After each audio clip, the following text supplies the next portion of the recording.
And we're here with Brent Stewart. He is the founder of Stewart Law Offices, and we're in his Beaufort office. We're going to talk specifically about workers' comp and exactly what that is, and particularly in the healthcare environment and also in the industrial environment or the big manufacturing companies where there could be an injury. So let's begin. What is workers' comp, Brent? Workers' comp is anytime you have a work-related accident on the job and there's an employee-employer relationship, then you have the right to bring workers' comp.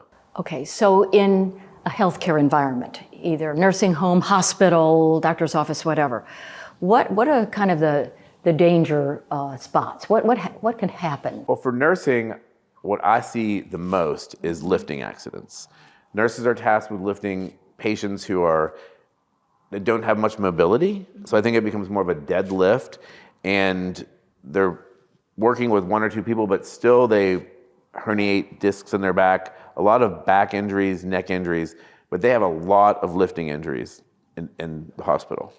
So how do you differ as an attorney? How do you differentiate between maybe just a back problem from something you did at the house to something they did at work? Well, that kind of gets into two situations. First of all, people can have pre-existing situations with their back where they've treated years ago or months ago and they've got better. So you have an underlying condition that may have happened somewhere else. But if you layer that with an on-the-job injury, you're lifting, your back's been good for years, you feel a pop in your back, an instant injury, well then that would be on the job. I mean, if you feel your back pop at home and then you come into work and you hurt, that's not workers' comp. That happened back at your house. So I think it is just being aware of what's going on within your body while you're on the job. And if you have an injury, it's really important to report it immediately. Because if you have that lifting, say you have a pre-existing condition, then you have a lifting injury on the job, but you don't report it. You go home and a week later you come in and say, oh, last Tuesday I hurt my back. That gives the insurance companies way more opportunity to say, well, what happened between Tuesday and you reporting it? And why didn't you report it to start with? So if you have an event on the job, report it and call an attorney so they can kind of tell you what you need to do as to reporting it and make sure that even if it doesn't get bad, you're protected if it does. Is that the same for an industrial job or if you're working in a warehouse? Industrial jobs, all of them workers' comp is the same code section for every business whatsoever. So industrial injuries, they have the same kind of lifting injuries. Some industrial jobs, what we see a whole lot of is carpal tunnel. And carpal tunnel isn't a specific injury, it is repetitive trauma. Lifting. Doing the same thing over and over. So it's a series of accidents. Accident. And when those series of accidents start to cause carpal tunnel or other types of injury, they may be compensable, but under a different section of the workers' comp code.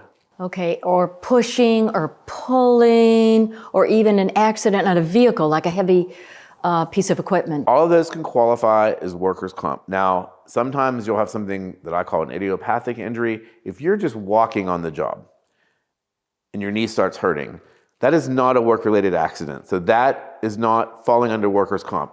Just feeling pain on the job without something that ties it to some type of work-related accident that the code defines as a work-related accident is not an accident. But Brent, what if you have to walk a lot for your job and your knee starts hurting? Then you would have to get a doctor. This is all based on what doctors say, to say that there was the repetitive nature of your job for walking led to the issue with your leg, and then it could become a compensable case. But that's following the code section, which is why it's important if you feel you were injured on the job to instantly talk to an attorney so we can sit you down and say, here's what you need to prove it's compensable. Or there are times when the best advice is you don't have a work-related case.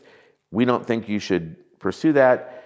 You should get a second opinion if you disagree with me, but we think that you'd be spending a lot of time in a direction that's not going to be rewarding to you. So what we're hearing over and over is talk to that attorney early. Yes, if you can give us a call at Stewart Law Offices, we'll be glad to give you a consultation.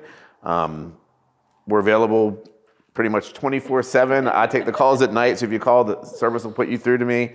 But if you have any questions, give us a call. Great. Thank you, Brent. Brent Stewart, founder of Stewart Law Offices.